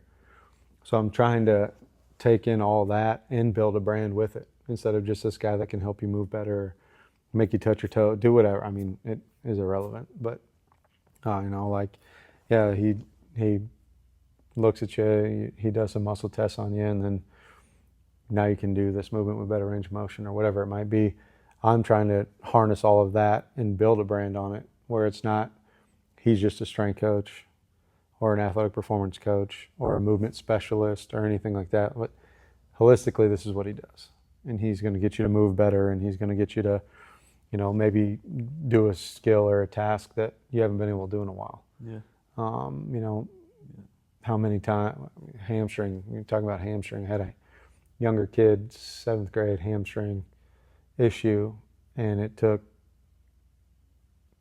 4 sessions, 45 to an hour each, for him to actually be able to run max velocity. But there was a lot of integral things that happened in between there that for me to try to describe it, it's like, how do I do that? So I'm still learning how to brand that. Obviously leaning heavily on, all my years of being a Division I strength coach, and having success at doing that, but also having success with the Square One. I was doing Square One when I was at Tulsa. Michael Drock, the guy that I was telling you about with Drock Performance, we had a workshop at Tulsa, one of the biggest ones there, with Sean Sherman, the founder of Square One, and actually, incredible friend of mine, big time mentor, phenomenal. I mean, I owe him a lot of credit for the success I've had in this past year, along with a couple other guys that are in Square One too. But he came, I learned all of his stuff prior to him coming, kind of bootlegged it off of YouTube before he snatched it off of there. Didn't know why it worked, but I was doing it. But Michael went to a workshop, and he had a tumor on his neck and had it removed. There was wasn't cancerous or anything, but it was a big one. But he kept getting these really big headaches, and one of the guys that came with Sean was able to clear his eyes using Square One, and he had a big relief. And he only came for the first day of Square One. But what is Square One? It's a neurosensory, basically use your nervous system to get you to move the way you're supposed to. So it's a practice? Yeah, it's a practice. You take a workshop, level 1, level 2, level 3 is coming. That's Sean's life work. Yes. And so he put it into a system, a framework where you can run anything through it. Strength and conditioning, chiropractic, PT, anything. And you can use Square One to make sure your body's adapting the way it's supposed to. Okay. Which is unbelievable. It doesn't take away from being a PT or a chiro or a strength coach or anything. It just adds to it and ensures what you want to move right. Okay, so like if you hurt your ankle, you're compensating somehow, some way to continue to move, because that's the way we were built. Locomotion, sit up, stand up, sit down, move forward, move backwards, lateral, all that stuff. You're going to be able to do that regardless if your ankle hurts or not, but you're going to compensate some way to move. And your tissue's not smart, it just does it. Your brain remembers everything. So if you have the ability with Square One to go in there and kind of harness it and say, hey, look, these movements are safe, they're no longer threats, which is what Square One does, you can move more efficiently again, and you can move the way we were supposed to move again. So that's kind of a roundabout way of with Sean's workshop. And Drock went, and then he's like, hey, I got a couple athletes that could benefit from this, and you're the only one in Tulsa that's doing it other than the other strength staffs and ATs. And I was like, yeah. And he's like, I'm gonna send you a few people. I'm like, Drock, I don't have time. At this time, I wasn't just football. After 2020, in 2021, I took over softball. So I trained football and softball at TU. And then eventually I took on volleyball when Chris Cervantes left to go to the Houston Texans. So I didn't have a ton of free time, but I had a couple good successes, and it was like, all right. And he's like, what do you charge? I'm like, I don't know. Sure, whatever, $50 is cool. And that's not the case anymore. But so, I mean, branding that has been really not hard, but trying to get people to understand, because it's different. It's not a well-known deal. Practice, not in a bad way. It's just it works really, really well. Yeah. And it's not out there when you start to learn how the brain works. And when you learn how the brain works and your vestibular system and your proprioceptive system work, you're like, that's why this works. So someone watching this is watching this for a couple of different reasons. There are different audiences. There are athletes that want to know what's wrong with their body. They are coaches that want to learn more from another coach. And they are the average audience member who just wants to tune in to listen to a podcast. Any three of those audience members, besides what you've already said about how it works, how can they understand what you do and how it applies to athletics? So we talked about earlier, strong body or being able to move. Mm-hmm. All right, so if you aren't moving biomechanically correct, say you have asymmetry or something is perceived as a threat in your brain, there's going to be a threshold where it stops and moves the way you don't want it to. With being a strength coach for so long and integrating the neurosensory part of it, you can fix those things pretty quickly. Those threats, if you want to call them threats, or asymmetries or compensations, you can fix them in real time, which is what's cool with Square One. Mm-hmm. I mean, you can fix it. You can do it in real time. It's not like, all right, go home and do these exercises. See you in a week. No, mm-hmm. we'll do them right now, and something's gonna change 99% of the time. Mm-hmm. It's not 100%, but we've been tracking a lot of data and stuff of people we've worked on and seeing, after one session, where they at on pain scale, where they at afterwards, and they're all in the 90s. I mean, it's humbling to see what it does so quickly. Some of them are more complex, but just a athlete hearing this, a new PR is a new threat. If you PR on something, that's a new threat to your brain, and you can make sure that the brain doesn't see that as a threat after you hit it. Or let's say you're squatting and you're shifting some way. You're compensating somewhere when you shift. Okay. Why? Some people don't know why. With Square One, you can kind of dial in why you're shifting and fix that shift in real life, in real time. An average, just a person watching that's had any sort of trauma, rolled an ankle, hurt their back, picking something up, whatever it is, you can pinpoint what joint actions are a threat or compensating, mm-hmm. and fix it in real time, where it's not, 3, 4, 5 week process. Sometimes it is because it's so dramatic. Yeah. We started integrating it a bit at Tulsa, as far as like, maybe a hamstring strain or coming off of an ACL or a shoulder subluxation or something like that. You have the ability to clear that. When I say clear it or reset it, putting it back into homeostasis. Yes. Which is critical for us to be in rest and digest. Yes. If you're always way up here on the threat and threshold, your nervous system is never going to let down, and you want it to be able to rest and digest quicker so you can adapt more quickly and do more things.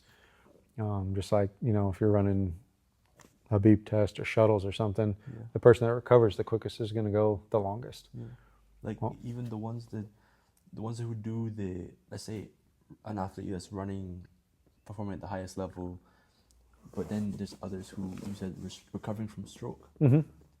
How do you go through using the same practice to help them help them get back on track with life? So Square One is a framework, mm-hmm. and it's all based on gait. Whether you're right step forward, left step forward, and then everything follows in that. Contrary to what some practices do or whatever, like if you hurt your knee, mm-hmm. they just go to the knee and do stuff for the knee. Mm-hmm. But with Square One, you're going to see what else is being affected by that knee. You're not just going to chase the bad stuff. You're going to find the good-sided step, and then you're going to go and say, okay, on the good side, we've got these compensations. And once we find those compensations, we remove them, and then we go and we start doing, squatting, lunging, arms overhead, whatever it might be. With some stroke victims, they can't move their arm up anymore. There's a block for why. There's a lot of stuff that goes on during a stroke, mm-hmm. but that's big. That's a big thing. They want to have their range of motion back. They want to be able to do this again. They want to walk without a cane, whatever it might be. Some of them, pick their leg up, solid. Try to pick their leg up that was affected by the stroke. They can't. So then you just, with Square One, you teach the brain, like, hey, this is a safe movement. Yeah. And then you start doing this. And then, hey, all right, get up and walk. I don't know if I can. And they stand up and go. Wow. Yeah. My first one I ever did, I recorded the whole thing, 49 minutes. Really? And he walked out of the building without a cane. I have the whole video. It's pretty cool. And he was probably of the assumption that And he's 81 years old. 81, and he would have assumed that this would have taken a couple of weeks to get. Yeah, because he's been going to PT already, and Really? again, PT. There's a place for him. Like PT's great, but if your brain doesn't want to do this, lateral abduction, flexion, extension, whatever you're doing, hip flexion, it's going to compensate somewhere. With square one, you can help eliminate some of those compensations, if not all of them, which has been 90% of what I'm doing as a business now, is integrating all of that in my training sessions. But I would say 80% of the people I see is strictly for neurosensory work. Really? Mm-hmm. Yep. Like today, I have three neurosensory people. No training at all. Just all neurosensory work. And some people just, one of my last guys today will be a reset, basically to make sure he's moving, and it won't take an hour. It'll be 25 minutes. Really? But it's pre-game. He wants to make sure he's organized before he goes plays a soccer match. More of like a, more of a, would you describe it as activation for him? Or is it? A little bit. It's just making sure he's not compensating, in right and left step, and making sure different movements he's going to see on the field aren't technically a threat or compensating doing it. But he's not playing today. He's playing today. He's playing tonight at 6. But he wants to be able to come to you to realign any problems that he may have before the game. Yep. Because sometimes you might not know your ankle's showing a threat. Yeah. You play soccer, your ankles and knees get banged on all the time. So I will go through and I'll run the framework on him. And for him, I'll start him on a table, and I'll make sure he's organized on the table, and I'll have him stand upright, and we'll go through some soccer movements and make sure they're clean, and he'll go play. I've been doing that with him for the past 3 weeks, and he just loves it. So, and he's been playing really well. So his dad and him are like, yeah, let's continue this. Wow. Because they're getting close to the state championship. So how can you incorporate this square one training into lifts and team practices for like a schedule? Lifting's way more simpler. Like if you had, like at Tulsa, we had all strength coaches took all the level 1, level 2 courses. So we all knew it. I just really loved it. And that was kind of my slight edge. I've always been into the brain, since South Dakota all the way up. I did Be Activated, RPR, a whole bunch of stuff with Dan Fichter, who's a legend, Cal Dietz stuff, all that stuff. I dove into the brain neurosensory stuff for a long time, but Sean made it so simple and easy to implement in practice. Okay. So, whether a guy's, squatting and he unracks it and you've squatted before, like, that didn't feel right. All right, come here. Let me see why. Mm-hmm. And then we can fix it in real time. Say, all right, go do it again. Oh, that felt great. Boom, cool. Move on. Let's go to the next weight, or let's go to the next movement, or whatever it might be. And we use a lot of it at Tulsa more as like return to play. Mm-hmm. Whether like big hit or MCL, sprain or something like that, getting them to move like they're supposed to way faster in conjunction with the athletic trainers, what they're doing. Yeah. What was cool at Tulsa, again, is in credit to Chris Nerio, the trainer there, he was open to it. And when you find ATs and PTs and all the Ts there are that are open to some of this stuff, it just levels them up. It just makes it's a checks and balance for what you're doing. So if you're doing a biodex and you're not getting the reading you want, why aren't you? Because there's all the research out there about where they should be week 1, 5, 10, 16 on ACLs or MCL, whatever it is. Yeah. If they're not there, why? And with square one, it kind of helps figure out why. It can, if you know what you're doing. Yeah. As we begin to just wrap up everything, this is something that you're doing right now. You've taken a slight step away officially from college athletics and a strength coach, but you're still coaching college athletes. Yeah. Where is the direction that you're looking to go with Synapse Performance? So, I mean, at the end of the day, I think myself and Drock Performance, we want to have our own facility. That is ours. Whatever we name it. He's the speed movement guy. I'm kind of the strength coach, neurosensory guy. We want to bring in a good chiropractor and a good PT, so it's all in house, right? And we want to, try to help level up as many athletes as we can, but also be a facility where, with no disrespect to average Joes, right, for them to be able to come and get the treatment that they need all in one house and be able to give hope to other people. Yeah. Like I said, like my main mission when I started this was I want to train high-level high school athletes. Still train some of the college guys that are back, or NFL or NBA, WNBA, who are lacrosse is huge. Some hockey guys. I want to train those guys, but I also want to integrate the neurosensory stuff to it, and also have an office where I can go and help those that need help after a hip replacement or a knee, or they're not getting the solution that they want. They've been in PT for 8 weeks and they're not getting any better. Well, why not? Why not? Yeah. Let's see if I can do that through square one, right? Yeah. And again, maybe I can, maybe I can't, but right now I have full belief that I can, and when you find the right people to partner with, cohesiveness, you can be a really, really dynamic team and be able to help out more than you ever think you could. Yeah. And want it to be like a destination place where you want to come and train and know you're going to get treated appropriately. And there's a lot of really good gyms in this area, Dallas area.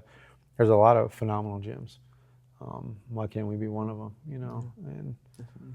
With Synapse, I wanted to grow and blow up and be one of those places where, like, hey, you need to go see him. Like, he's the guy to go see. And there's certain surgeons and stuff like that where they're like, if you're getting a knee done, you have to go see him. Yes. Like, he's the best. I want to be the best. And I'm going to be playing catch up because Sean Sherman is the best. He developed Square One, and I believe so heavily in Square One. That's my main reason how I felt comfortable stepping out of where I was at Tulsa. Did I think I would? No. But my time at Tulsa was time to go on. Yeah. There were things that, just there was not a bunch of cohesiveness anymore. And so, I decided to step away before I regretted some stuff. And so I stepped away and started this, took the leap of faith. And Sean's been there, Sean, EA, Chris, those guys have all been there, Drock, the whole step of the way to ensure, like this is a thing. And I've been able to help hundreds of people in just the Tulsa area. Wow. I had a couple people come in from Pittsburgh or Kansas City, and been lucky enough I was able to run Square One on a bunch of Dallas Cowboy O-linemen. Yeah, 2 summers ago. That was pretty fun. Being able to work on some of those high-level guys and some of the former pros that we had from Tulsa and South Dakota that came and seen me for, nagging things and whatnot, and be able to clear it up pretty quickly.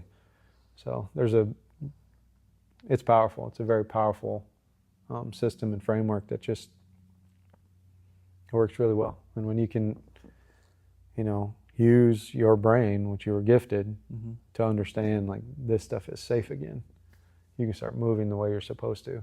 When you start moving the way you're supposed to, you can level up and continue to push. That's what's next for you. Are you excited? Oh, I'm super excited. I'm very excited. I took a big leap at the beginning of this month. Actually, I signed with Central St. John's, what used to be Titan Sportsplex, to have my own little office in there and be able to brand it and do certain things there and call it my home instead of just like, I'm out on the turf, come see me. Yeah. I got my own dedicated spot now, and just be able to brand even more there and help. There's thousands of athletes that run through there, so just being able to have the doors open and say, hey, here's a 20-minute session of what I can do. If you want a full session, here you go, come back. Fantastic. Things of that nature. So that's fantastic, and I'm excited for all of it as well, because as an athlete, the amount of information you've given me and that share with younger athletes here on this platform is absolutely invaluable. It has too much. It's a lot, very informative. Everything that you've said and sharing your experiences. I thank you so much. Oh, thank you for having me on here. But thank you. Very Thank blessed you. and humbled to be able to share my story a little bit and the journeys and things I would change and things I wouldn't change, and Thank you. give credit to the guys that have helped me get to where I'm at. That's good. That's good.